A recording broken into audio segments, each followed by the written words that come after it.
active managers are kind of like the invisible hand of Adam Smith. We don't see them, but we feel them, and you would certainly feel them, feel their absence if they were gone.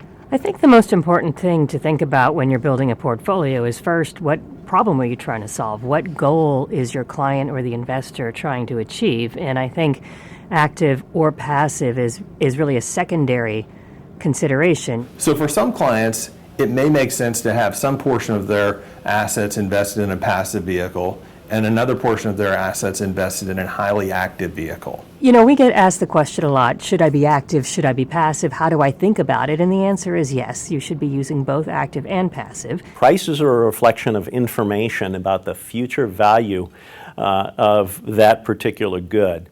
Active managers are the ones that bring the information into the marketplace. The rest of us don't do much of anything. We just buy and sell. Active managers, therefore, are important as the plumbing behind our efficient markets. Can a passive manager actually accomplish what you want them to? In some asset classes, the answer is yes. In others, it may be no. They're just concerned with buying the whole basket, buying the economy, all of the economy stocks.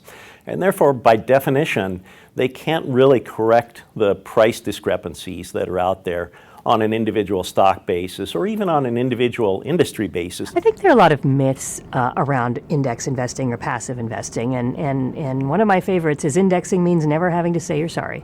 I think it's important for investors to understand what they are investing in. And I think it's important for them to understand what the real valuations are of the products that they're investing in. And then think about whether that's what they really want to own.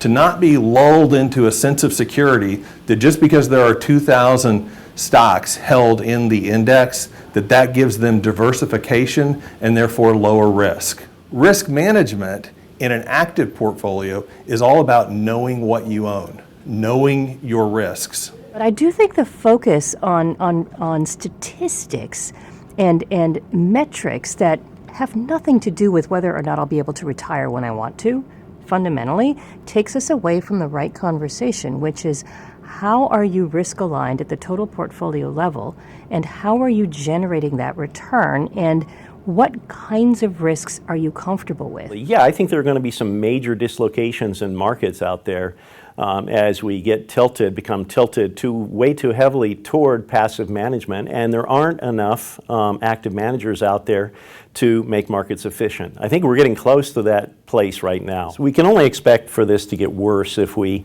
make conditions tougher for active managers through artificial frictions, regulations, or barriers to them doing their job.